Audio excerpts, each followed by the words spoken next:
Put away that Christmas tree. It's June. Also, it's China spoilers.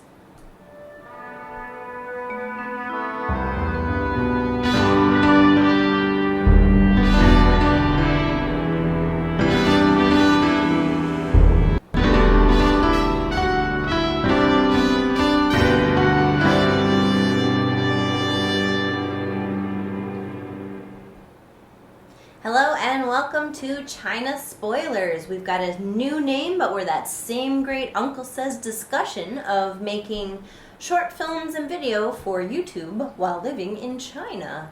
I am Emily, and with me as always is Peter. That's me. We make videos on YouTube under the channel Hello Foreigner, and we're coming to you right now live to tape from whoopwu Studios in beautiful Luzhou, Sichuan, China. We've got a great show tonight. Everybody always says that, but we mean it.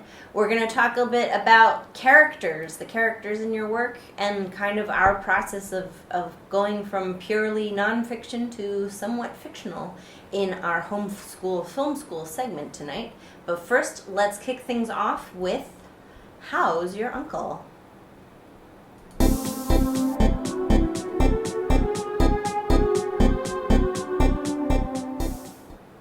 Happy Dragon Boat Festival. This weekend is the 端午节, which we translate in English as Dragon Boat Festival, although that's not what 端午节 means. It's a complicated, convoluted history to this holiday, and we made a video all about it last year, so you should go check that out. We're not doing it again. Yeah, we're not doing it again. There is a modern celebration of it. You can go watch people race dragon boats. We just enjoyed our 3-day weekend. We went to the mall. Like many other people. Yeah, we were not the only ones. Also, my school sent me some 𝗖𝗵cie, which is little rice dumplings. We haven't eaten those yet. We're saving those for a project. Stay tuned. An eating project. Yeah, mostly, what kind of marked the holiday for me was Thursday, while we were still in school. I took some kids on a school-sanctioned trip, and the kids kind of took me rather than the other way around. We went down into this public square they had set up. I'm not even sure. It was explained to me as the college, but we have a couple different institutions that college might be colleges in Luzhou. Anyway, it was some college with an arts program. Their students were out doing traditional painting and traditional calligraphy for the Dragon Boat holiday, also for the 70th anniversary of New China, which is a big deal this year. And it was an interesting, we kind of walked around and looked at the art, and I suspect we were brought in, not me specifically, although kind of also me, because I am a foreigner.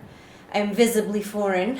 But to have the kids looking at this traditional art, we also got our picture taken looking at the art quite a lot. So I think there was something in there about that. What was the art look? What did it look like?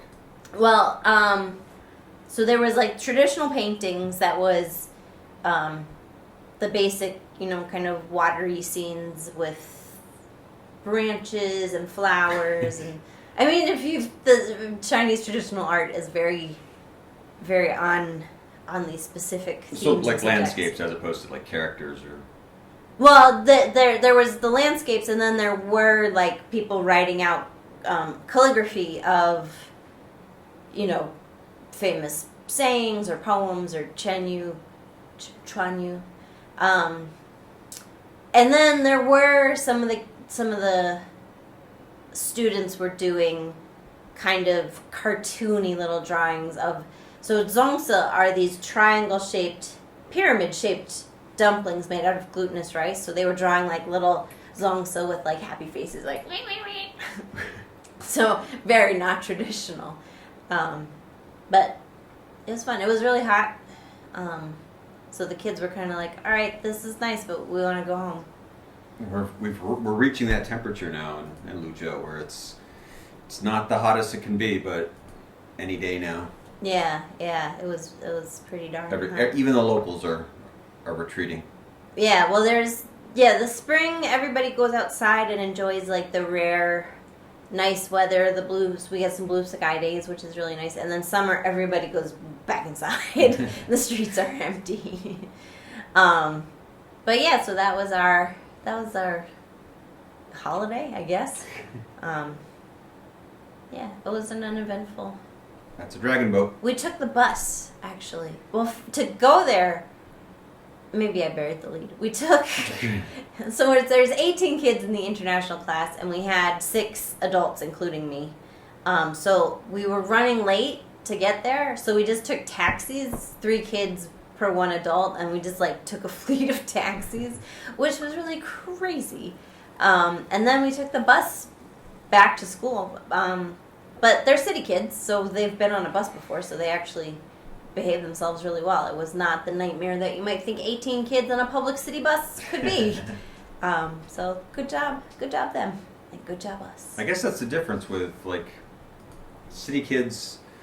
I mean, when you don't have subways or things like that, like, buses pretty much like we saw from our school way out in the countryside, kids took a lot of buses all over town all day long for a lot of different reasons, and some of them are really young too, so it's pretty just normal for. Yeah, and Chinese city kids, I think, especially in America now, I hear you guys have helicopter parents. Helicopter rides? They're much younger, just kind of allowed to be independent, and, like, you see, like, a 6-year-old bringing their 4-year-old brother home on the bus, and, like, they don't need a parent, they're just there together, so that's always interesting to me. Not goofing off when it's just business. Yeah. Well, it's like our head teacher, who was kind of in charge of the whole thing, she was just like, find a seat and sit in it, and then they did. Because that's the way you take the bus so early in the morning. What else are you gonna do? Take a nap. Yeah. Well, let's go on to conducting business.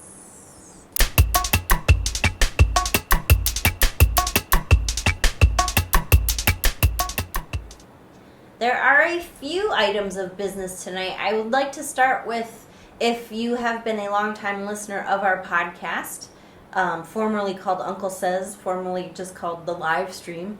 Now we're trying out China Spoiler. Sure. Spoilers. We used to publish on a different channel, Hello Uncle Foreigner, and now we folded this back into Hello Foreigner. And we're going to talk a little bit about why we did that. So to give you some background, Peter and I live in China. What? And we had been vlogging about living in China on kind of 3 separate channels. And we had separated out the channels as for the podcast, the music videos, and then the kind of vlog stories. As well as blogging for umpteen years on our home channel. At hellouncleforeigner.com you can read almost 8 years of stories about living in, but you'll have to read.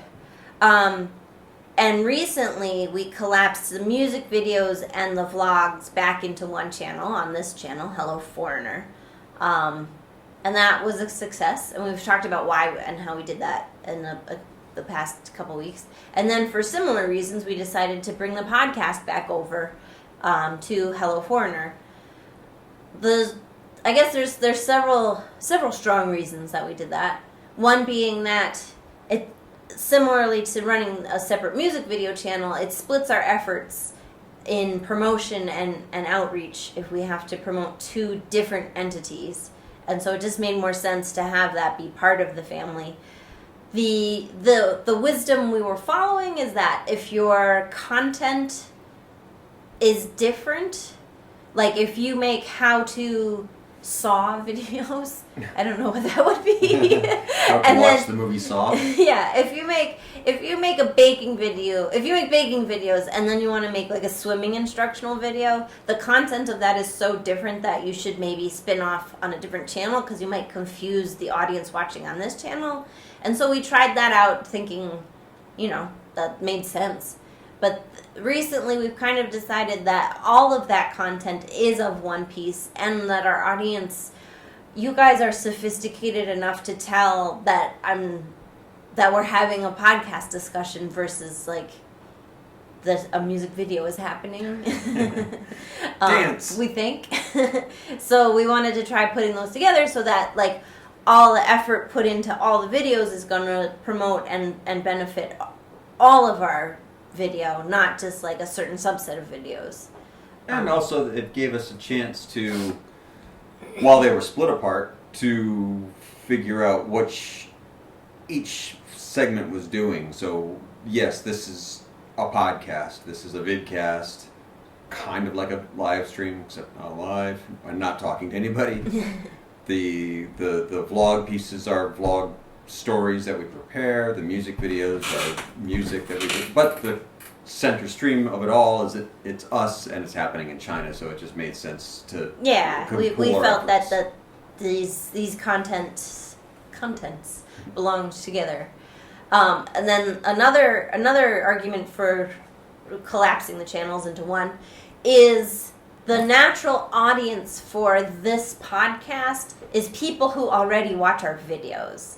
We were kind of optimistically hoping, if we put out this kind of behind the scenes of Hello Foreigner, that might even draw more people from the ether into the podcast who would then go to our channel, and it just doesn't work like that. I think the people who are going to be interested in what we're talking about are already watching our videos and already interested in us, so it didn't make sense to have this be a separate discussion in a different place where maybe you didn't even know about it if you are a regular Hello Foreigner watcher. And if you are a regular Hello Foreigner watcher, that you are our natural audience, and so it didn't make sense to hide from you. So now that's why the content on Hello Foreigner has gotten so varied and exciting and voluminous. And voluminous. The other big business, we've been talking for the past couple weeks about this saga of the branding. It's kind of the scourge of every YouTuber who wants to get seen. There's so much advice out there about like get the right SEO, blah blah blah blah blah, and so we've been trying different things. But almost immediately after we put out the last video where we described our then current strategy, we changed the strategy again. So I just wanted to. It so makes sense for us that we wanted to talk about. So we haven't hit 100 subscribers. Now we're at like 180 something. Mm-hmm.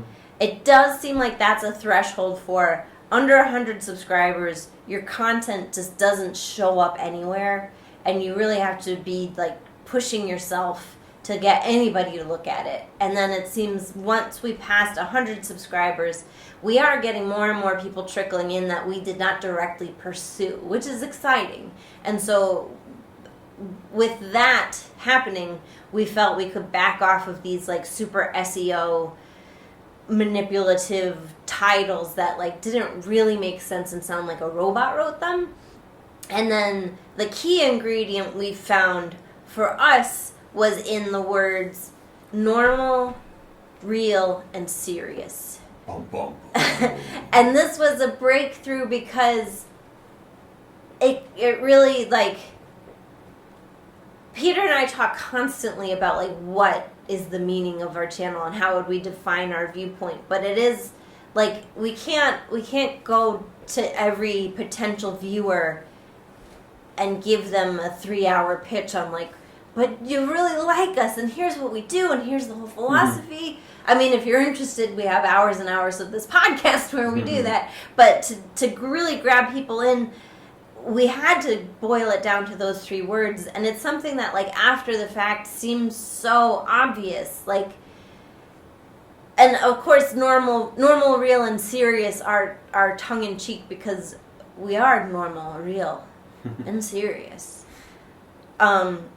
and just being able to use those 3 words actually says so much more than all these weirdo sentences we were coming up with, like two clueless foreigners not having babies in China. It's like, I still don't know what that is, but like too serious. Well, a lot of it is to try to, being that it's not just for YouTube, but everything, any kind of media, anywhere, is filled with extreme now must watch. So the opposite of that is just, well, we're pretty normal, we're serious. If the other part of people see our videos, they're like, they're weird. We're like, we're not weird, you're weird. So like, we're just not giving you the extreme most powerful thing in your face, watch it now or die to the end.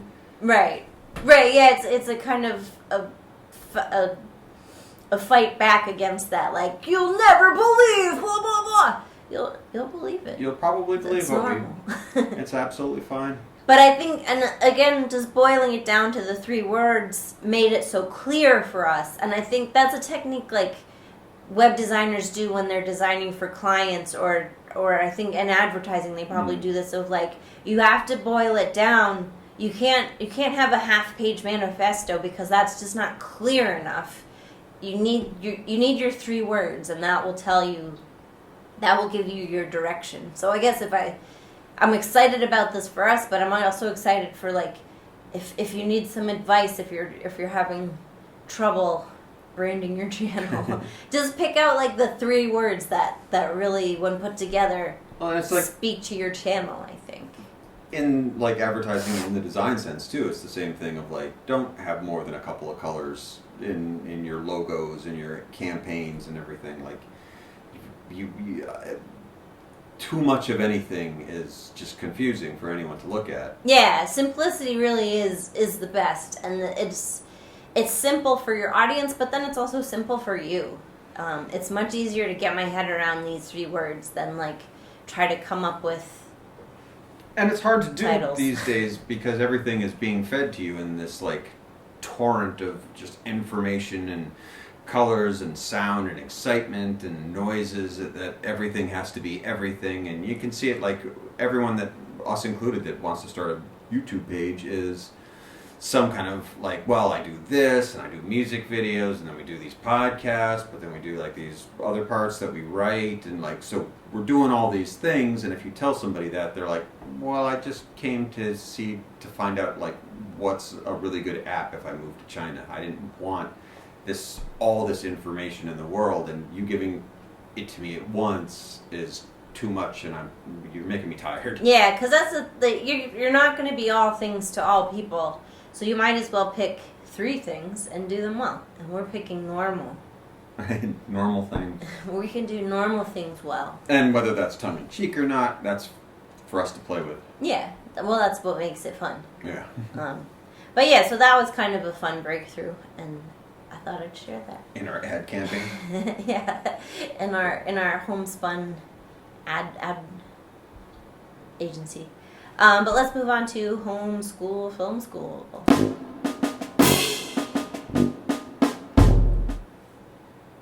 Okay, so Peter and I, it's hard doing this show because kind of always, but especially this past couple weeks, like every week we're kind of trying out something new, so we can't really definitively say like this is what we do, because for us, YouTube isn't about like, oh, we're gonna make a series and then we'll have a series on YouTube. It is more like of our film school where we're trying out different things. Workshop. Yeah, our workshop. And so this current slice of time, we have been playing around a lot with writing versus, just going out and shooting and live improvising. And one of the big things we've been working on, which we don't have videos up yet that will show it, but soon, we are kind of developing different characters for ourselves.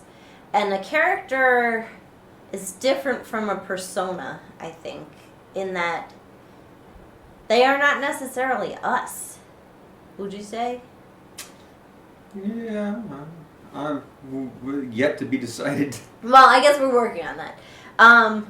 But I think piggybacking off of the discussion we were just having on branding, part of what's really clicking about making a character is, again, finding maybe not those 3 words, but like a sentence that helps you inhabit that character's mind space or their worldview, versus just like saying whatever's coming to mind. Like I guess this is writing and acting, because neither of us are actors, but it is. So I can tell you about the development of the giraffe that you've seen.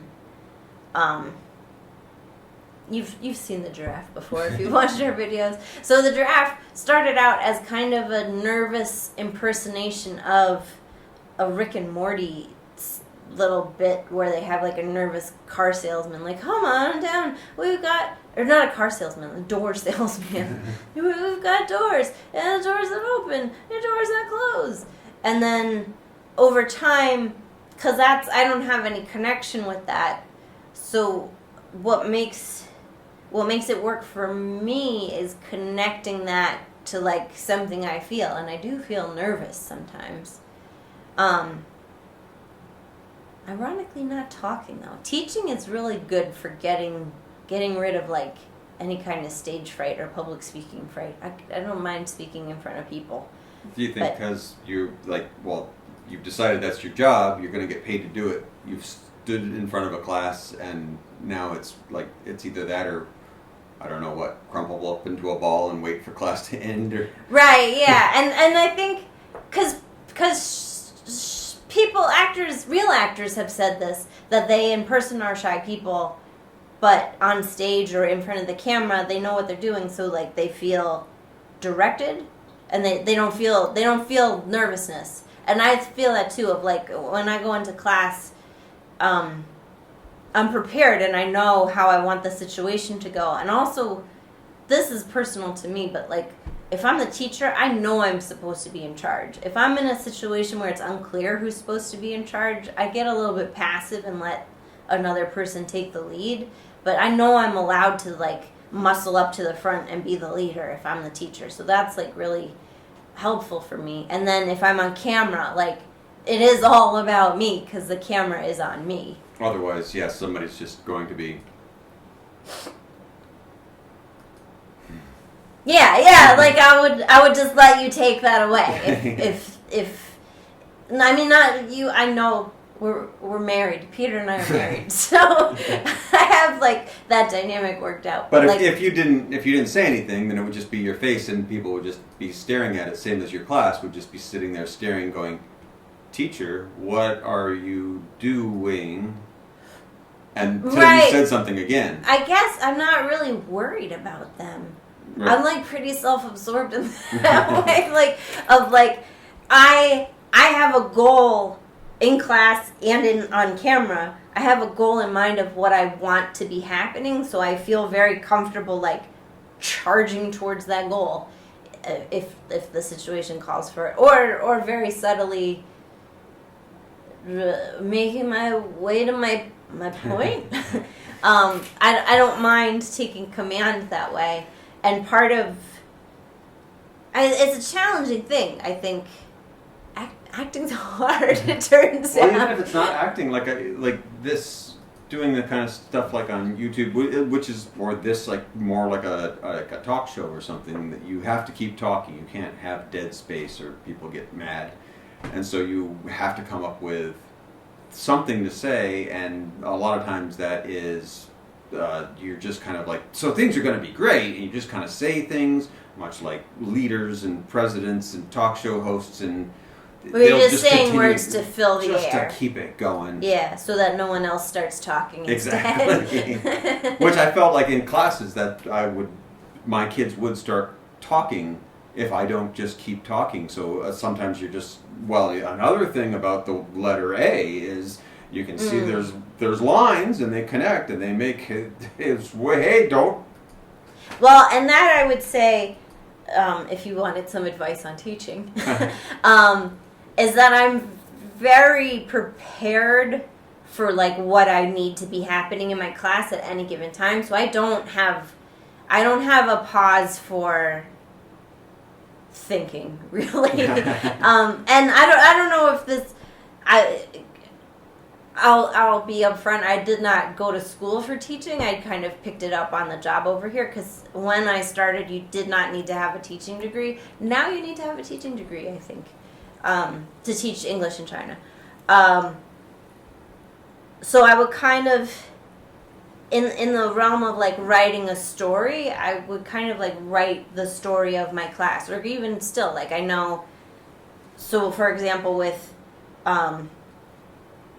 some of my morning classes, they're 30 minutes long, so I know we'll have like a few minutes where we settle down, say hello, and then we sing a song, then maybe like 10 minutes doing phonics, and then 10 minutes doing the new vocabulary, and then an activity and game with the new vocabulary, and then we say goodbye. There's not really ever a space where I'm like pausing for breath.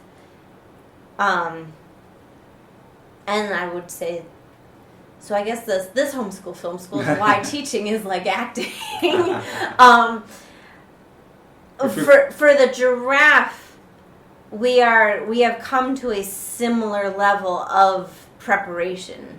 Because if you go back and look at like the park story, is maybe the greatest demonstration of that. Was just like I had an outline and I went off the cuff of just like the story of this day at the park. Do you know which one that is? A pocket park? Secret Park. Secret Park something. Never mind. Something. We'll throw it up. We'll throw it up on the top. But it is a story that kind of meanders, and now we have it to the point where Peter and I have our Thursday planning meeting of like we go through the ideas, and it's not just a vague outline of stories I want to hit, of points I want to hit. It is actual, like, sometimes line for line readings, and I think more along the lines of what I imagine writing for stand-up is like well I'll present my idea, and then we'll like tighten it up, and then sometimes we like even reverse the order in which we're telling it. And so now, whereas that one was like, I think we filmed for 4 minutes and it was just me kind of I was at a park. I mean, Ringing endorsement. I'm a better actor than that. But instead of just kind of rambling the story off, we film for maybe like 30 seconds at a time. I'll not recite, because that's the acting part. We're trying to get to a point where I'm not reciting written down lines, but that I'm delivering these lines. Like the difference between a stage presentation and a film presentation, where you can edit like after the fact. Yeah. But that the giraffe now is only ever talking for less than a minute at a time. I'm not just like letting it go, which is helpful, because then I can get to that place. I like for two sentences, I can be the giraffe and have it come out like fairly tight and fairly well crafted, versus just kind of telling a rambling story. Do you know what I mean? Am I going anywhere with any of this? Yeah, Okay. I mean, yeah, the giraffe itself as being something that is crafted before, as opposed to just like what we're talking with YouTube stuff of traditionally a vlog is. I'm going to turn my camera on, I'm going to sit in front of a wall or someplace maybe nice or maybe not even nice, or outside, and just say, these are some thoughts. Today I went and I got some coffee, and then I went to another place, and then we got on a bus, and we did number 3, number 4. I wrote them down. What are the other things? Oh yeah, I told you I saw a fish. That's one way to do it. What you're looking at more is crafting characters that are the premeditated in the form of writing to create dialogue. Yeah, and so that is So you can see this also where we're kind of spinning off of this in Where's Your Baby? Because we have the giraffe sequences, and so the giraffe sequences were all crafted according to that. We actually fairly tightly script what the giraffe is going to say. And then we also had a voiceover character that went with Peter and I, in real life, this is not scripted, we went outside and we were having a chat on tape, and then our neighbors came and talked to us, and so we ended up filming all of that, and then for the presentation within Where's Your Baby, the episode, we had a voiceover from the perspective of someone. This is where nice and normal comes into it, of like, how do humans have conversations? And so we had that character doing the voiceover was not me and was not the giraffe. And so we did a lot of work. You're looking at me weird. Keep going. I'm listening.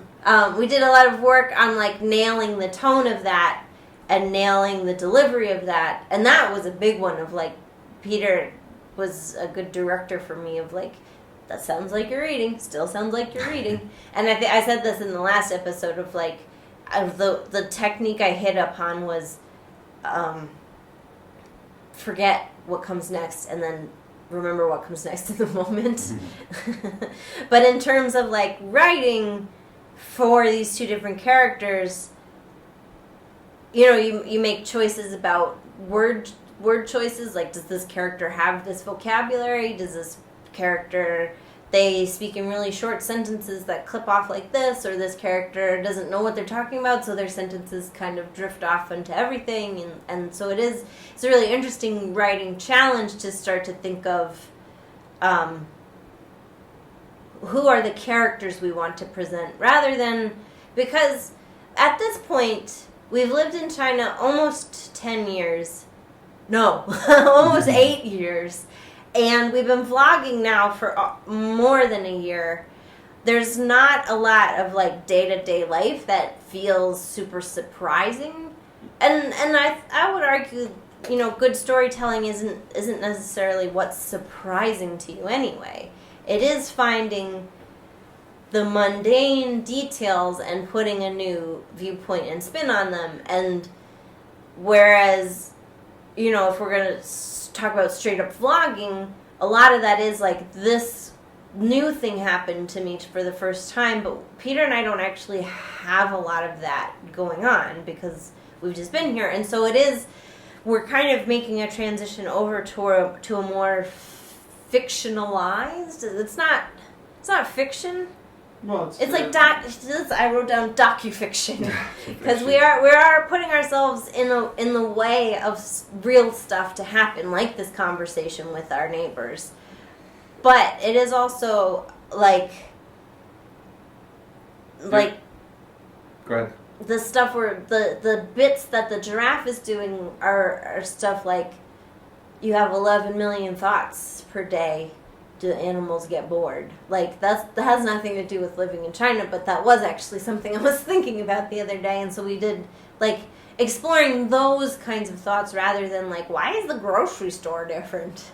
Well, yeah, you wouldn't. I guess one of the things about vlogging in particular, why travel and I guess how-tos are so popular, is that you have a decided purpose of like, we went to a place and we want to show you a place. It's just like in the old days of like, we took pictures on our trip to Madrid, so come over to our house and we'll show you all of our pictures of Madrid. And at some point people have seen all of your pictures of Madrid. Yeah. Like, you've seen all of our pictures on China, so it's not really about like, I don't really care what apps you use when you get here. I don't really care if you can figure out how to use the bus or anything like that. You can figure it out. I hope you figure out how to use the bus. Well, yeah, but there's but we don't have any wisdom to offer on that. Yeah, I mean, you'll learn how to do it. Like, there's no reason for us to keep making videos over and over again of what happens on the Dragon boat. We made it last year. that nothing happened this year, that there's nothing more to go on about that. And the same happens every year and year. Working at a newspaper, we did this year after year of like... Halloween was the worst. Yeah, every year. It was just like, what, we're going to do the dog parade, we're going to do the Greenwich Village parade, or blah, as blah, a blah, blah, sexy garbage person, or whatever sexy outfit Right, that right, year right. was. Or the biggest joke is like, a snow day, right? Snow cover, is that the cover today? Is a Yeah, snow? yeah. Or, oh my god, it's hot. Yeah, so any periodical, whether it's newspaper or vlogs, runs into that problem that everyday life is every day. Which is, because we're not against vlogging. I think vlogging is like one of the coolest things to come out of the fact that everybody has a camera, that everybody can tell their stories. That's super cool. And I think just for us, there's no authenticity in like, look at all this new stuff. Right. It's Not new to say for like, us. oh, we're so old hand, but well, it just reaches the point like where, like you're saying, it feels forced to say like, oh, look at this. Yeah. with using things like writing with like stand up and stuff, and with teaching. When you're working out your script, it becomes every day is the adventure of every day is no longer something that you're interested in, because it is what you do every day. But your everyday, your normal stuff, your serious stuff is more like Seinfeld and his lost sock. Like, what did this happen? Like, that becomes your everyday. So if you're back home, that's what you vlog about. If you're in China, you vlog about, like, I got a weird cherry in my batch of cherries the other day. It was kind of squishy. Like, what is the insight that you get out of regular everyday life? Well, that's the big advice for everyone who wants to tell stories however they want to tell them, is like, it has to come from you. It has to be what you are genuinely interested in, and what point of view are you bringing to the table that nobody else has seen yet, and the normal, serious, and real life of two foreigners in China. That's what we have, and as we get really into what makes Peter and I laugh, that gets like actually further away from any kind of, I don't want to say, I'm going to get postmodern on you, that is our truth, is this weird, do mountains get bored?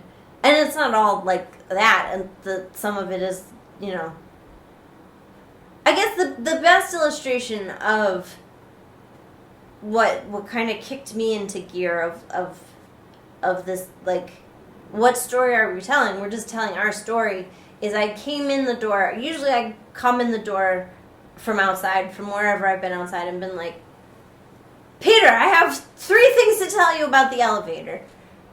There's 2 things to tell you about the elevator. But I always come home bursting to tell Peter a thing that I just saw, or a story that just happened. And then Peter was like, these are our stories. Even though they aren't like I just saw a Dragon Boat Festival. What I saw was like a kid tried to pay a sidewalk vendor with a leaf, and it was like adorable. And then Peter was like, these are the moments, and and it is like, that's the writing I enjoy. That is, you get to the universal through the very, very specific. Like, you didn't see that kid, but you know what I mean, and you feel that warmness of like, oh, that was adorable. A kid thought leaf was money. Yeah, those are always the details of a story. Every story is pretty similar in its makeup, and it's always those little tiny details that you find in a story where someone's like, wow, that made it seem really real. It feels true.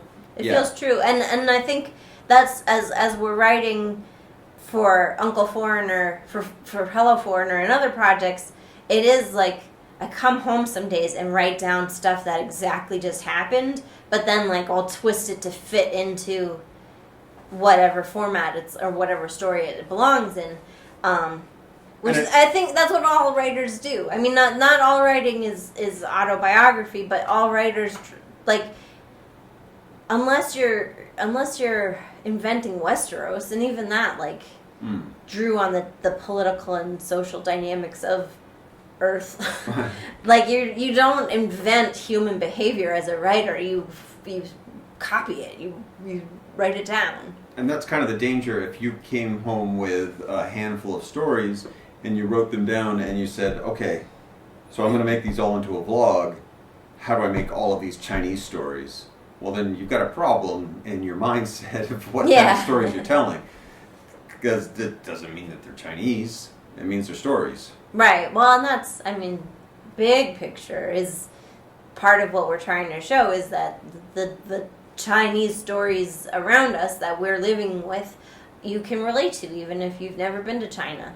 Even if you don't know a Chinese person. Do people not know Chinese people?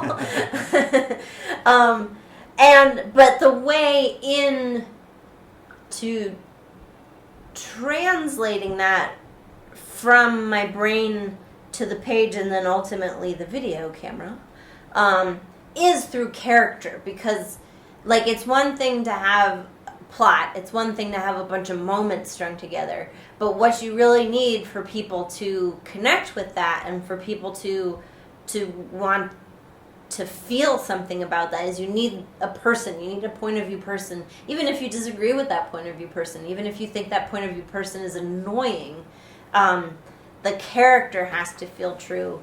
And so that's where we're like really starting to, and who can say, because every week I've made a new pronouncement about this is what we're doing now, and then the next week it's an entirely different plan, which is like super fun. I would really recommend working this way to everyone. You should all get part-time jobs that support you, and then just make videos that make you happy. That's what change your mind every week. That's what I recommend. And change your mind every week. But that finding characters to bring to life, to give these anecdotes actual heart and form and being, is a really cool process. Yeah, and sometimes it's not even characters as like that. I mean, being that we can't act, we can't really. That's the most difficult part of this. But that's why sometimes our stuff goes a little more esoteric, and they're done in a form of a music video or some kind of montage or some kind of collage or a puppet or whatever. Yeah. Because we're trying to figure that another way to tell a story. Like we don't have the budget to like do a stage presentation of this story, so maybe the only way we can tell it through is through a music video or something. Yeah, and it was kind of totally by accident that we wandered into the realm of puppetry. Which do you think that's worth talking about? Sure. The evolution of the complaint. So. Sure. Okay. Yeah. So. I mean, so this we'll take you through it. For a few months ago, maybe, we introduced the complaint segment of the Hello Foreigner, the vlog video. We're going to have to name some of this stuff. Now that it's all together in a soup, maybe we need to name some series. But, so we had a segment that was the complaint segment, which was actually made up complaints that I wrote down because I thought they were funny, and then I would read them out and provide validation for that fictional person who was complaining about something. And then we got to a point where Peter was ready to be on camera, because the plan always was we'd start with me, because I'm the star. And the writer. And we'd figure out how to work all these lights and cameras and microphones and blah, blah, blah. And then once I got more comfortable on camera, then Peter was going to join me on this side of the camera. And so that started happening. That's another one of our successes that we've pulled off so far. Yeah. And of course, everyone is pleased to see Peter. Hello. But so it kind of seemed like a natural fit. These were pieces that were already written because, again, I had a full year plus experience on camera just talking off the cuff sometimes and reading a script and then memorizing a script and blah, blah. I'm a professional. But I was comfortable with my role on the camera, but for the first couple outings, we kind of thought it made sense for Peter to have pre-written stuff to read. And so he took over doing those complaints. And then from there, it was kind of weird. If that was his segment, is he the person who's complaining? That didn't really make sense in that context. If you're going to write different characters, right, then why is it me every time? Yeah, and that if this is the only time Peter shows up, it just, like, it wasn't clear what Peter's role was doing that, because then as he got more comfortable, he was ready to take on more camera time. So it didn't make sense, like, well, why is the person complaining hanging out with you doing this? So we dropped that, but I like the idea of complaints that are nonsense, because, and I'll explain my art to you, Warren, it's because there's, like, so much complaining on the internet that I just like engaging with complaints that are total nonsense, and the art is explained. So we hit upon, because if it was with either of our faces, that made it seem like we were the complainers, and we wanted to attribute these complaints to a third party. And so, inanimate objects, and then even further than just, like, reading text over inanimate objects, Peter's done some very good work, I will say, really inhabiting Short Broom, and Vacuum isn't up yet, but he plays a vacuum. Stay tuned. So I think it might have been, like, accidentally through writing the complaints that we kind of, like, expanded our world into more characters. But there's always been, like, I mean, we're both puppet fans our whole lives. Oh yeah, we didn't invent puppets. What? the stuff that we did with the bugs before, and we did a sock puppet already. Like, yeah, there's little experiments with puppetry. So it's not that far from animation. A lot of times that you see whimsical story will go in and out of different mediums, and so in that sense, it's going to, like, grow from these different ways of how do we tell the story, right? Rather than just... But I would say we definitely needed an intermediate step of using something without our face, but with a separate character, to get to the place where we're like, I think we need to be separate characters, because we kind of were playing with that in the February videos. Breakfast and Shoes, and where those were fictional scenes that we were acting in. Which goes all the way, if you want to go all the way back to the beginning, is neither of us wanted to be on camera or vlog or act at all. We both want to write and direct and do all the behind the scenes work. Yeah. So when we're like, all right, well, we're going to do this, we're going to have to, like, be on camera. So let's start with something easy. We'll start with vlogging and see how that goes, and eventually we'll work up to writing, and then I'll get on camera and I'll do it, and eventually we'll start writing characters, and we'll figure out how to get them on, and whether it's me playing another person or you playing a vacuum or whatever the story is. Right. But yeah, because I think similarly in the way we have, like, this hodgepodge of camera devices, those are the tools we have to work with. The flesh tools we have to work with are me and Peter, so we are, like, figuring all this stuff out, because I think that's the next evolution of our storytelling is character based, I would say.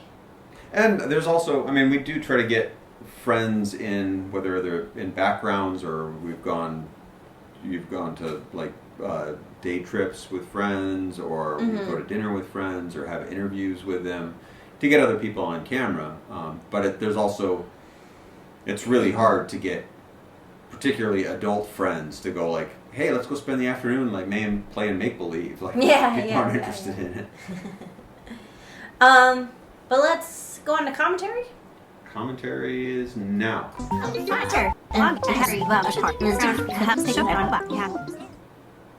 So we put out so many videos over the past 2 weeks. We skipped last week filming because I was sick, I think. But we're only really going to talk about the music videos as a whole, because the bulk of what we put out was music videos, and then we're going to talk about the conversation from Where's Your Baby, which is to, I forget what that is called. Whatever. Doesn't matter. It doesn't matter. So let's address the music videos first. So as we kind of decided the music videos are also a vlog in terms of like their music that you wrote.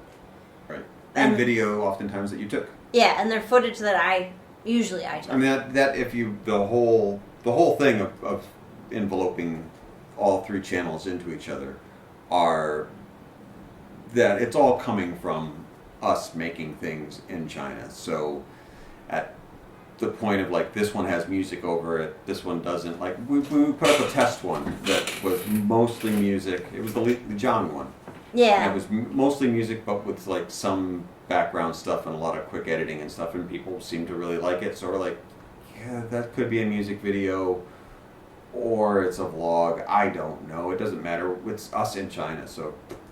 And they're kind of like our vlog videos are so tightly edited and post-production manipulated that this is kind of a more raw presentation of like what Luzhou looks like or what Lijiang looks like or what wherever we are looks like. It's just a car ride down a country road or something. Yeah.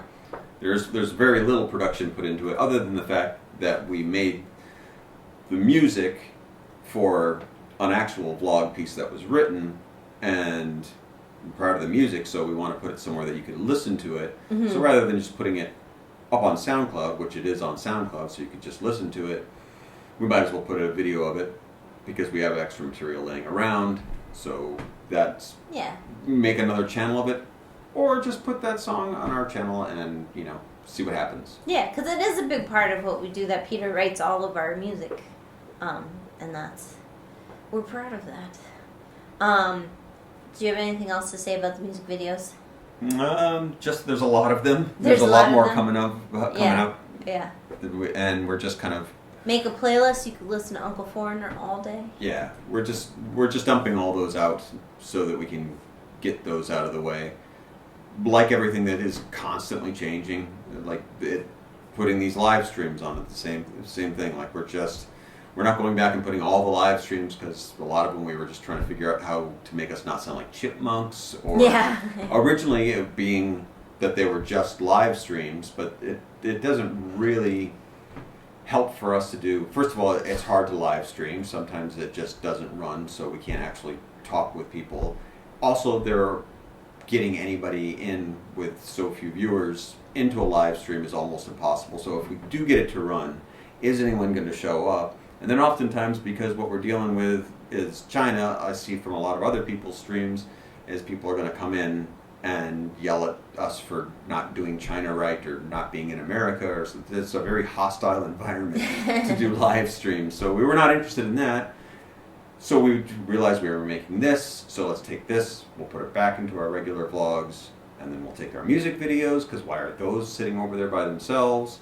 Let's put them back on the thing, because it's all related, so it just kind of makes sense. The gestalt is our China. Yeah, so we're just pouring that all back in. Yeah, but so let's talk a little more in depth about Chinese people ask two foreigners questions or something. I'll find the real title. So this is it's not uncut, it is edited, but it's the full conversation that we had with our neighbors that was excerpted into Where's Your Baby? And so this like I said earlier, this was Peter and I were set up to have a conversation on camera, and then our neighbors came by. Yes? Chinese ask, what is it like in China? Okay. So yeah, basically they subjected us to all these biographical questions, and we struggled through, and there was a couple interesting, it's interesting to have the conversation itself. It's always interesting to see. We live in Luzhou, which is a pretty remote part of China. It's a city, the city proper is maybe almost 2 million, but it's pretty far from the coast. they don't see a lot of foreigners, especially the older people can be a little bit provincial, so they can ask some pretty interesting questions. But I don't mind because I like practicing my Chinese like this. And we've also had a lot of years with the Luzhou public to be like we know what to expect, so it's never really like some younger Chinese people might say like, oh, that's embarrassing, like, Yeah. you know, we're not like that, like, well we know, but we've been around all of our neighbors. Yeah, are we have old young friends, and we have normal conversations with our younger friends. Yeah. And sometimes you'll see like a grandmother and grandchild, and the grandchild will be like, oh, Yeah, which is just normal. yeah. I mean, Well- everybody's embarrassing everybody all over the world. So Yeah. that's universal in the Pacific. And the funny thing is, just for us, is that being that we're just smack dab in the middle of a place where old people just don't get to see us very often, they have every question that they've ever wanted to ask somebody from America for their entire lives. So it's just, it all comes out, and we know what most of the answers are, which has helped you learn Chinese a lot. So it's Yeah, I mean, it's super. I mean, I guess part of the issue is some of my neighbors speak like very much the local dialect, and some of them are more to the textbook standard Mandarin, which I study standard Mandarin, but I live in Luzhou, so I kind of speak a mishmash of everything. So it's all extra confusing. But I'm a better speaker than I would have been if I didn't You're a better have this person for experience. And yeah, it made me better. But like I for language skills, like you can't beat being accosted on the street. But what I like about this video, the treatment we did of it. So we did, when we were filming originally, we had 2 camera setups so we could have Emily face, Peter face, and then Peter, through the magic of digital editing, can then extract. So they're both 2 shots, and then he can extract a close-up. Just to go back really quick, the initial idea was to capture you telling me the story of Coco. Oh, right. And kids, and we used that in the video that was before that. So that's what the main purpose of doing that, and in trying to get that conversation on film of your story, our neighbors came in to speak with us, and so we ended up with like a half an hour worth of a conversation that we were like, I wonder if we could do something with this. Yeah, and so Peter had this multicam setup that he could also then extract different angles through digital editing, where it looks like a real professional thing, multicam track thing. To tell the story of the trick for him is I didn't actually subtitle it till after it had been edited, and Peter does not speak Chinese, and so I think it was a really tricky thing. But he doesn't speak Chinese, but he can read my face of like, when am I listening and processing? When am I listening and just faking that I understand? Like, I think you can tell pretty well the difference between those 2 faces. I think that's like, it's also not being able to understand the exact conversation of what's going on. I can understand like the body language of everybody. Right. So if there's like a couple people standing around, I don't know exactly what they're saying, I can know that we're roughly talking about like kids somehow, and I can extrapolate a few different things, and I can watch your face, and some of the words I do recognize, like I can't join in or anything, but like I can tell like this is going here and this is going here. So by the time I sit down and I've watched it, I've been in it and then watched it like 3 or 4 times, I can actually start cutting it to being like, okay, this is where Emily's lost, let's get her face looking weird, and then cut to another person and that guy is doing it, so I can actually start telling the story even without knowing the language. Because part of the story, we didn't just want to say like, oh, our neighbors are so uncouth, listen to all the things they ask. Like, part of the story is I'm proud that I can have conversations like this in Chinese.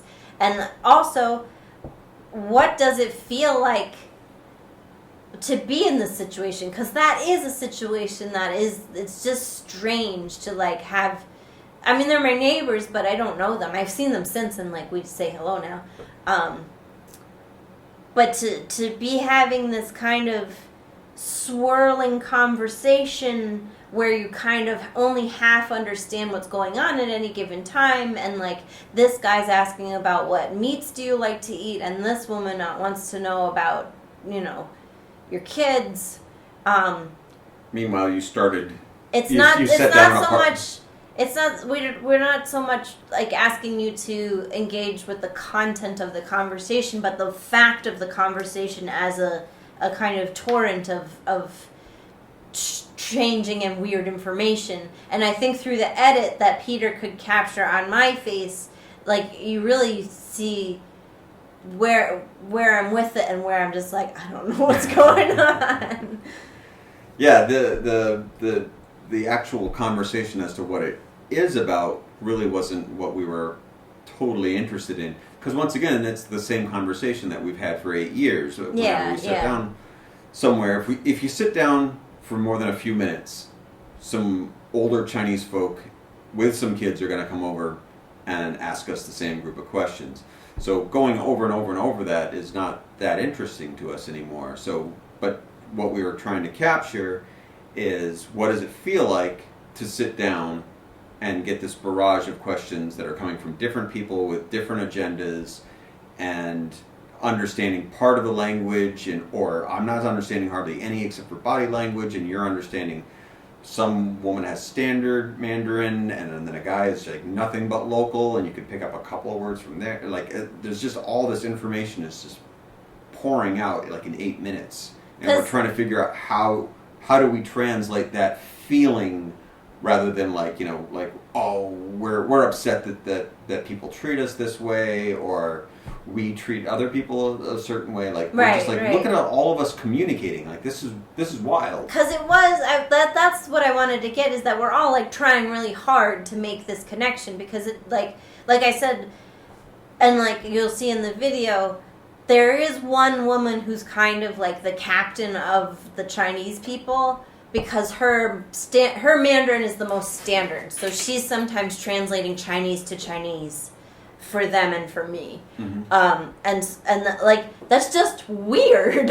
It's weird to have that kind of conversation, but it is like we all kind of wanted to make that connection, so we did work hard at it, and then to live through it and then watch it back. So we had Peter's edit where he kind of used my face as a barometer of comfort. I don't know. Mm-hmm. And then we added the. Well, you're telling the story, even if it was just with your face. Right. That there is, the story is not just the questions. It's not just the interview, but it's how the interview is unfolding. Mm-hmm. And then on top of that, we made the decision, because we do have a friend who we get to translate stuff for us, and she's from Luzhou, so she probably could even have translated some of the stuff I missed.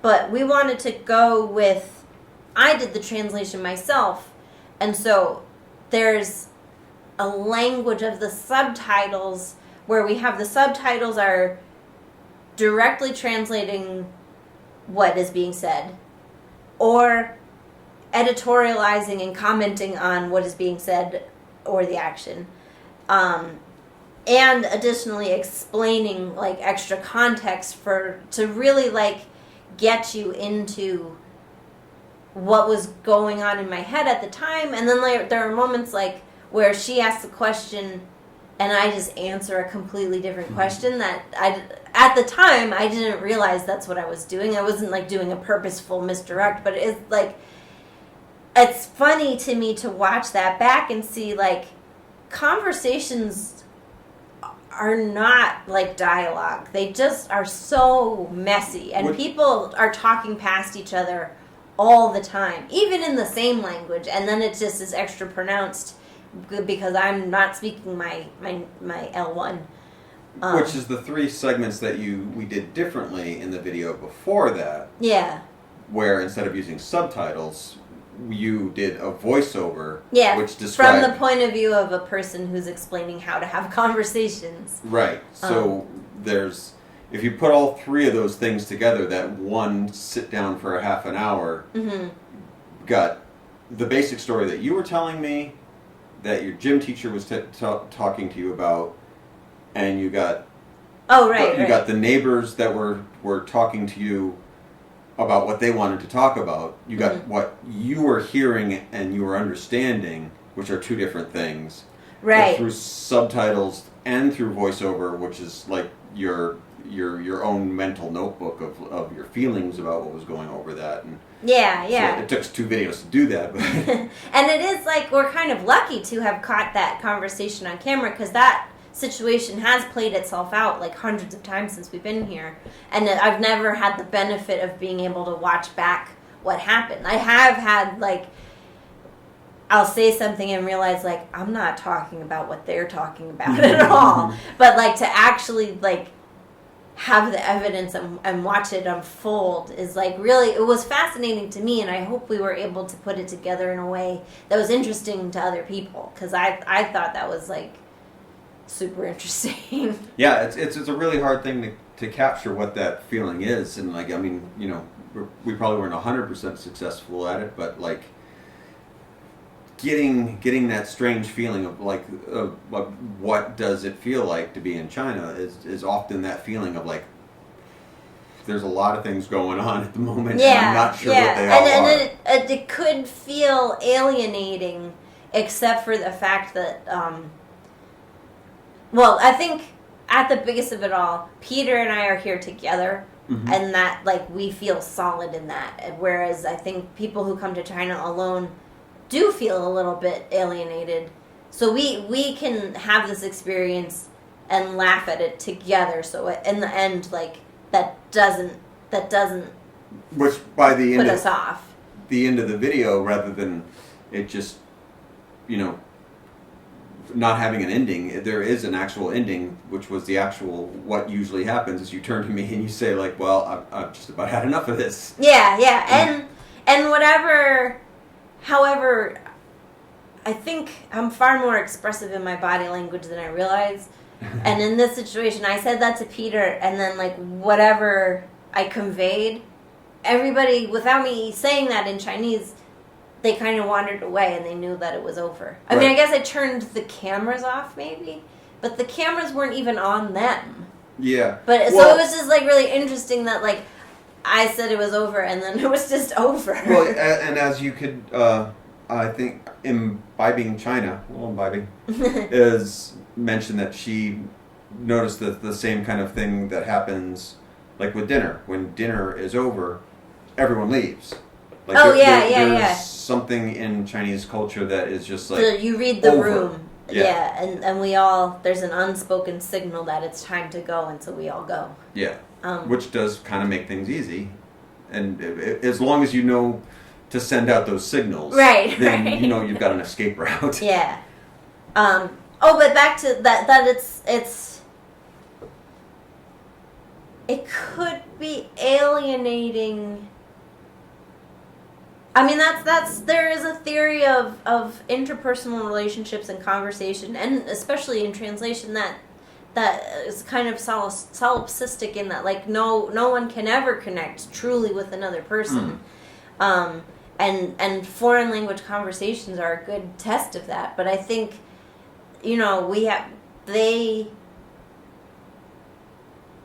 intended a spirit of welcomingness, and we accepted it in that spirit. So it did feel, it was challenging. I was really tired. I mean, when I'm done.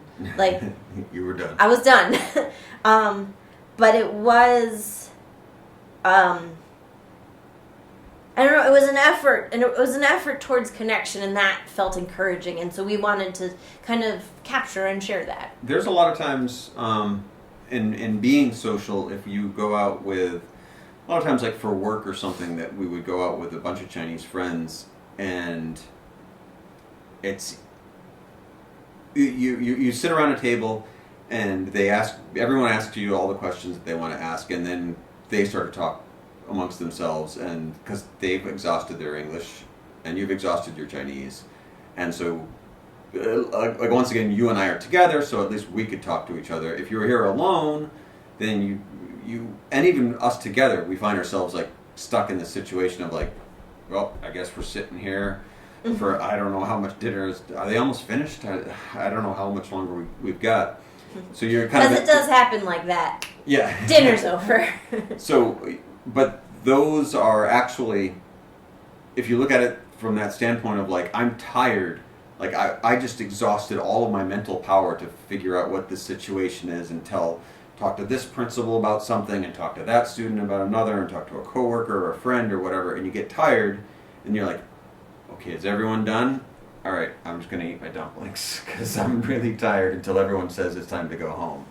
And that makes it a little bit easier. But once you start to figure out those situations of like, okay, now we're done with this conversation, everyone is like, okay, I guess we're all done. Yeah. And so it's a moment. Again, we were lucky to catch it on film, but we were positioning ourselves in the way of luck, Which and it really worked out. Yeah, which I think that's why we never really capture it, because it's usually something that happens on the spot that you're not ready for, and we just happen to have cameras going, so we caught ourselves in the wild. Yeah. Yeah, and because it was like, maybe if we're talking to people and we're like, can we bring out a camera? That feels creepy, but they approached us and they knew cameras were on. They could see what was going on, so they knew that they were being recorded. Right. Which is consent in my book. They did the write-off. But yeah, so that's that one. I think you want to go on to watch it? All right. We're hitting the watch it. Watch it. Our watch it this week is the Amazon streaming miniseries Good Omens, based on the book by Neil Gaiman and Terry Pratchett, who are some of my favorite authors, and this is one of my favorite books. So we kind of gobbled up it's a 6-part miniseries of varying lengths from like a half hour to an hour, I believe, each part. I lost track. We gobbled it up one per night. Not because it was so super strong, but that it was just like, I love the book. I love the book so much that I was committed. We've been waiting for it for years. Yeah, so it had strengths and weaknesses.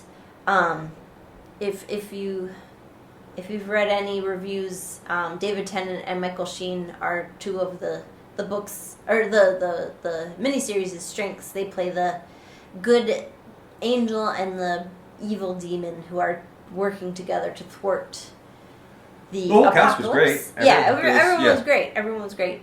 And it is much like another British secular humanist who also shaped a lot of my ideas as a youth. Douglas Adams's Hitchhiker's Guide, the movie adaptation with Tim Freeman, was serviceable and fine. People were not wowed by it, but to me it was like, that was all I needed. I wanted to see people say these lines out loud, and they did, and I can't fault for that. It was condensed, but it was executed neat and tidy in a way. Whereas in this one, Good Omens kind of felt a little bit sloppy. Yeah, and I would say that maybe is a good argument for letting books be books and not adapting them to film. I mean, I enjoyed it a lot, but it also, like, there was stuff about it that I didn't enjoy. Well, it's weird, like, with modern TV getting so many, and British has always had small series, but you get 6 episodes, and everybody talks about this now with Netflix, that you get 13 episodes or something like that, and it feels like when you're in the middle of it, like, why is this taking so long? And then, then you've watched it in 2 weeks and it's over, and you're like, they used to take me a year to watch. So you get like these big condensed bursts that are, how did I get, like, if it took you how many hours do you think to read Good Omens might it take you as a fast reader? Oh, it like takes me a night to read it. Yeah. As opposed to it's a little gem of a book.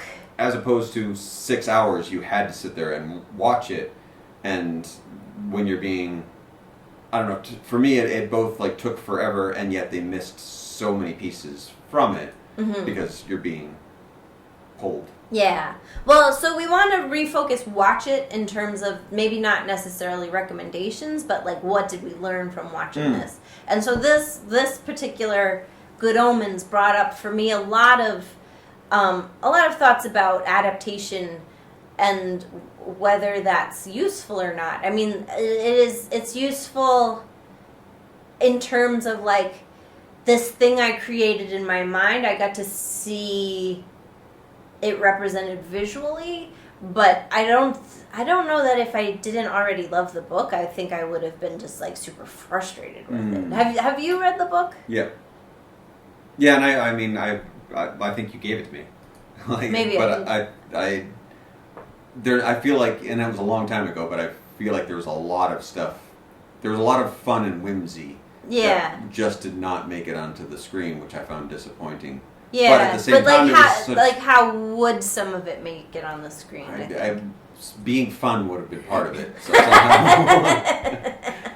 well, I think like a lot of the structure of the book is that these two authors wrote it together, but I believe their process was like, I'll write this bit. Oh, doesn't this make you laugh? Okay, I'll write this bit. Do you like this? So it was more of a parlor game even than a coherent story. And I think there just was not enough of a spine in the translation, because it did feel very PC. That they never quite came together, except for coincidentally at the end. Which is interesting, because that kind of makes me instantly think of something like World War Z, where it's a series of short stories, and was surprisingly, for a zombie book, who would know that there'd be a zombie novel out there that would be so readable by such a wide audience. Yeah. And then by the time, like, well, we'll make a big budget Brad Pitt movie, and it's like, this isn't even the book at all. Like, none of this happened. So like, yeah. I remember I couldn't even watch the movie of that. But the book was so enjoyable. And this is a theory that I maybe was given by my professor in college. So we took a class on adapting novels into films, and he chose the novel films that we watched, so they maybe were holding up his point. But the best film adaptations actually came from mediocre novels, and like felt free to discard stuff from the book that didn't work. Or like the big one is Drinking Milk and Ultraviolence. Clockwork Orange. Clockwork Orange is like, it's a okay novel, but it's a little bleh. And famously, William Burgess? I forget. The author hated the movie version, and I think even wrote a new ending refuting. Did every author hate Kubrick's work? I think the reasons why they hate Kubrick is the reason why Kubrick is also successful, in that he's not precious about the source material. He takes film. Yeah, he is a scavenger vulture, taking out the pieces that he needs and leaving behind the rest. And I think you can't be sentimental when you're making a work of art, because that's your movie or your miniseries or your play or whatever. It has to be a piece that stands on its own. Otherwise, you end up with The Watchmen, which is just like an animantic. A tedious. Yeah, it just is like a slavishly faithful rendition of the source material. But we already have the source material, so why did we need a photocopy of it? And I think that's... And I was as champion as any for this Good Omens adaptation. I wanted to see it as much as anybody did. And then, like... The trailer looked fun. The trailer did look so fun. And there were moments that were really fun. And I really liked David Tennant and Michael Sheen were super great. But I think there is a big warning. And then you have the added kind of weight that Gaiman was not going to adapt it, except that it was Pratchett's deathbed wish that he do it, which I think like is a nice thing to do for your friend. But he's even said there were cases where like they wanted to cut bits, and he was like, "But that was Terry's bit. We can't cut that out." And I think that's a nice tribute, but I don't know if that you're making the best artistic decisions that way. Because it felt like a series of gags. Yeah. Strung along with Frances McDormand as a narrator. I definitely felt like I tripped through watching it. Yeah. Like everything was just like, what happened? Oh, like what? stumbling into the next piece. Yeah, and I think it's also, and again, we watched it and I liked it, but I could have liked it better. We kind of decided it could have had a bigger budget or a smaller budget. Because if it was a smaller budget, it would be more charmingly ramshackle, and it kind of had these ambitious CGI ideas that it didn't really have the budget to all the way make it to. You said it was the creative team that does Doctor Who? Yeah, or the director anyway, I think. Mm-hmm. Which is a director. Which is pretty small budget these days for always Doctor Who was for magnificent budget. CGI all over the place. I mean, CGI itself is still like a mess with, I don't know. I mean, even things that are like super exciting, like Aquaman or something like that, visually are still kind of like, ugh, why did somebody spend so much money? The Avengers. I like the Avengers Endgame so much, but at the same time, I'm like, that's so much wasted money. They could have done something better with. But I think... And if you don't have that money and you're trying to put out something as magnificent as the devil rising from the ground, and there's demons flying all over the place, and it's which just is kind not a spoiler, by the way. The apocalypse comes up on the first page, so. But China spoilers. China spoilers spoiled. I think it's a case of don't fall in love with ideas that don't work. That's the hardest thing to get over. This is my advice for, all these professional filmmakers who worked on this. But I think that's the lesson, because that's, even for me as a fan, there were some lines that I remember from the book that worked in the book, and then hearing them out loud were like, oh, I remember this in the book and it's not working here. So if to bring this back to what did I learn? You can't be precious about what you're working with. If something doesn't work, it doesn't work. You got to move on. And if something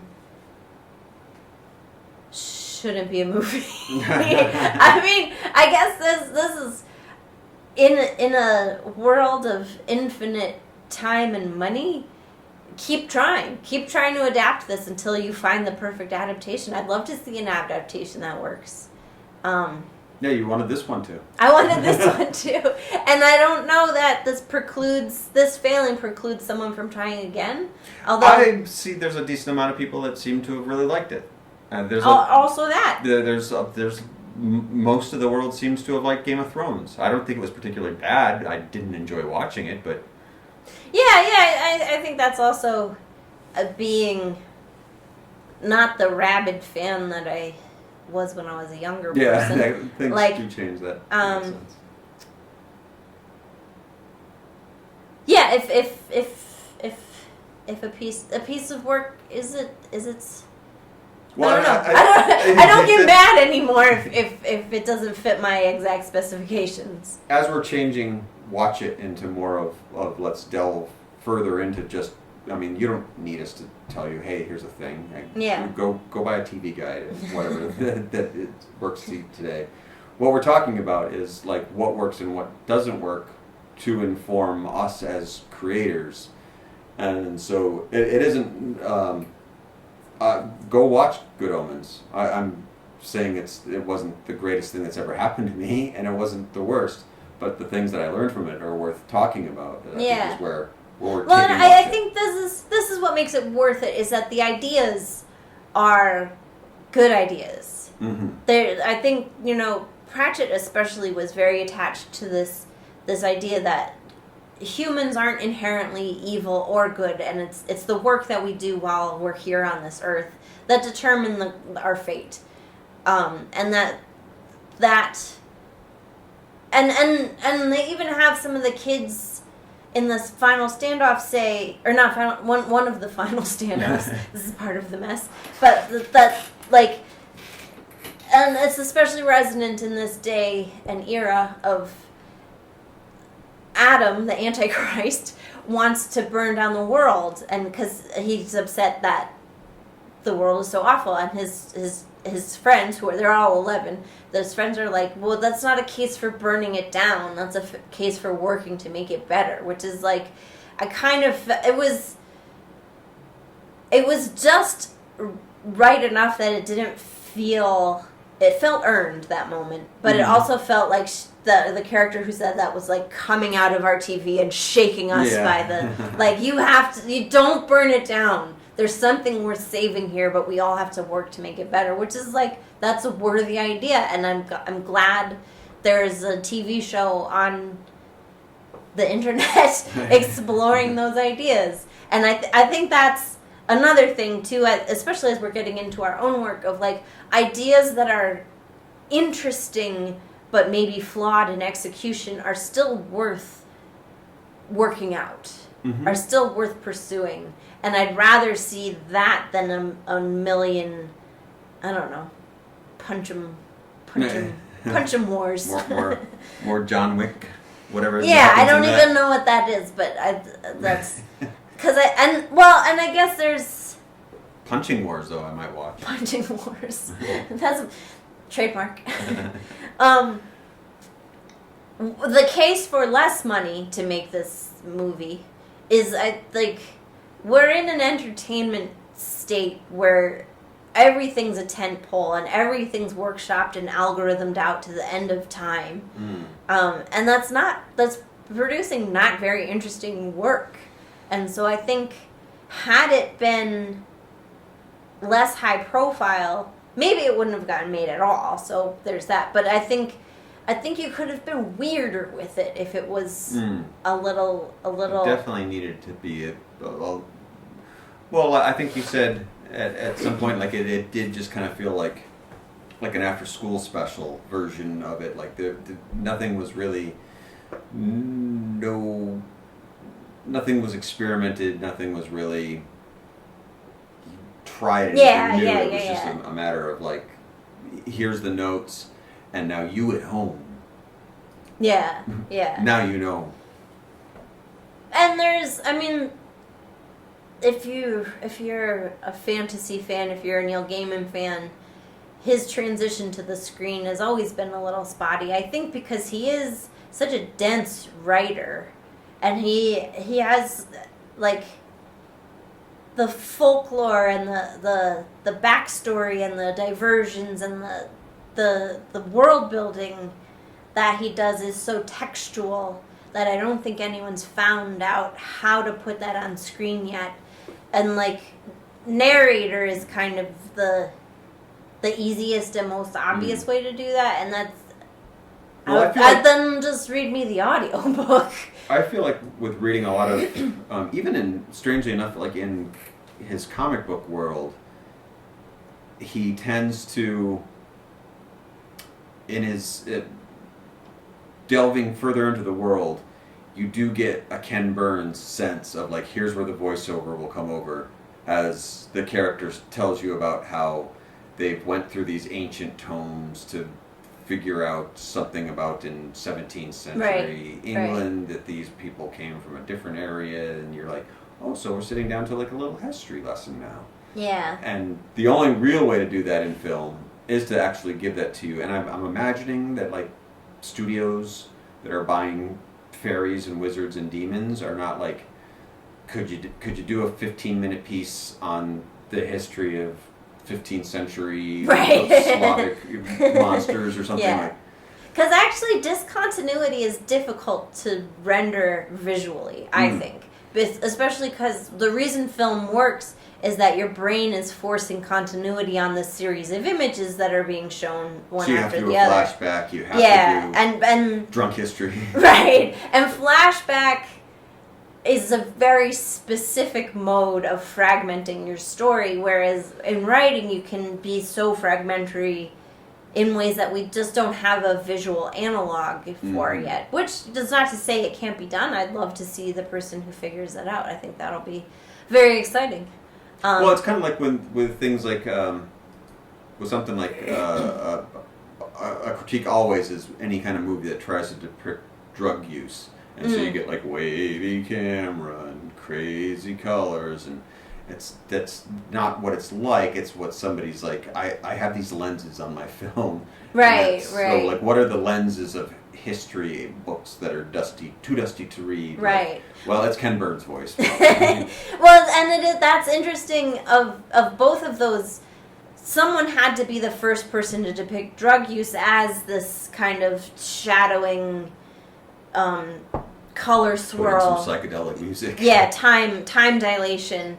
And Ken Burns, it's called the Ken Burns filter in Final Cut, if you don't know that. But where you focus in on a picture. That Ken Burns, I guess, invented, or his cinematographer invented that technique. And now it's a standard because I think... It's a joke the same way somebody says like Photoshop. Did you Photoshop Yeah, that? but visual language and visual standards become how we understand, become part of our vocabulary. Like, what's that first moving picture? That first film that had like a baby carriage rolling down the stairs towards the audience, and the first audience that ever saw that like freaked out. They ran out of the theater. Because it does take us as a collective culture time to incorporate those visual language. Even something that we're phonemes. So used to now, of like The Office or something, having a sideways confessional for the story to take a dalliance aside. Yeah. Something like everyone knows that language now. Like, it's not even like something you think twice about. But at the time, when people were first starting to deal with that, it was kind of like, whoa, what's going on? But I think maybe it's easier to experiment. Language is free. So it's easier to experiment in text that way and invent new forms that way. Not that like every day a novelist is making up a new way to tell stories, but I think experimentation in fiction and writing is maybe easier to execute. Maybe it's a question of money, or maybe it's just a question of like the visual auditory processing we do for movies means like changes are met but it's with more resistance, whereas if you're reading, constructing the narrative in your head as the reader has always been part of the job that you're doing, so you maybe will go along with experiments more. And it's interesting that when you bring money into the factor of like, yeah, words are free, and the only time that we have to worry about that is that, like, you know, is your editor going like, I can't sell this book, you're being too weird. But that doesn't mean it can't get published. Whereas in like a movie, you don't even get to the execution stage. Until recently, though, now that you don't have to pay for film and things can be done, like we've just sat here for the last hour and 33 minutes, I'm not even thinking about like there's nothing physical that we're using up other than our human time. Right. So I could take this and turn it into some montage that it's 75 hours long with music from another galaxy and pig heads that float in and stuff like that. And you're like, what are you doing? Like, I don't know, it's free. I don't care. Yeah. So I think, maybe we'll start to see more of that kind of filmic experimentation. Ew, Pink Floyd over here.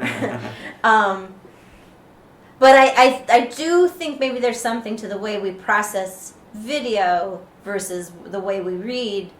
Because there is like even, so to get into something kind of technical, television and movies are shot traditionally at a certain frame rate, and then soap operas and sports events are shot at a higher frame rate. So that higher frame rate is better quality, but actually when we see movies shot at that frame rate, our brain has already associated that with sports and or soap operas, so we think those are lower status genres so that it's lower quality. And there's, I forget who it is, but someone's recently been experimenting with like some like 24 frames per second was where we started, and I think maybe we double those frames to get 48 frames per second. But so that's the number is that low.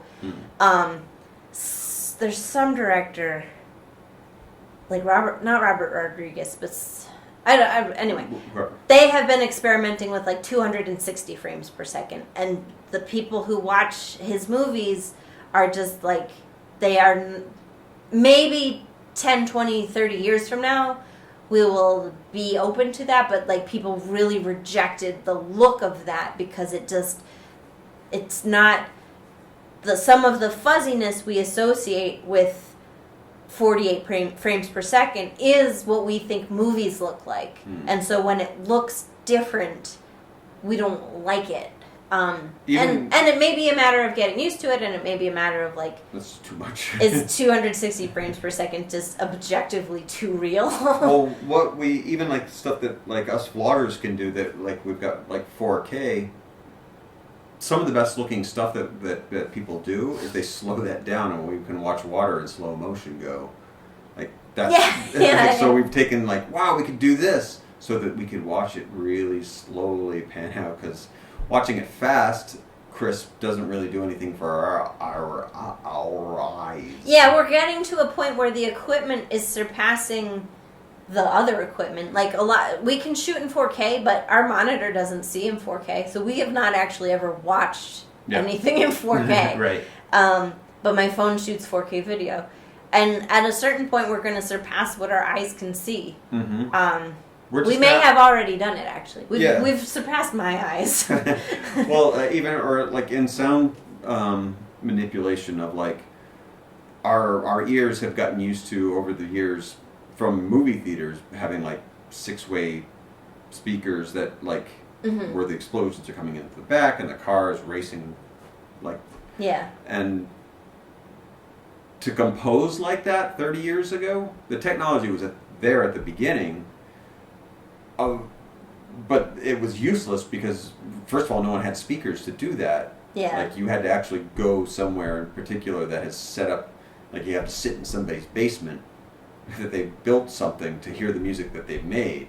Yeah. So, at what point, like, does everything either catch up to that or say, look, I don't want to listen to something in 13 stereo. Like, right. Really And do any good. And what are we used to as viewers, and what do we like as viewers? I think that's harder to successfully play with, but it will be exciting to see. And to get back to good omens of like, go nuts. If you have no money but you have an endless no limitation to that. Because I would love to see the experimental version of that.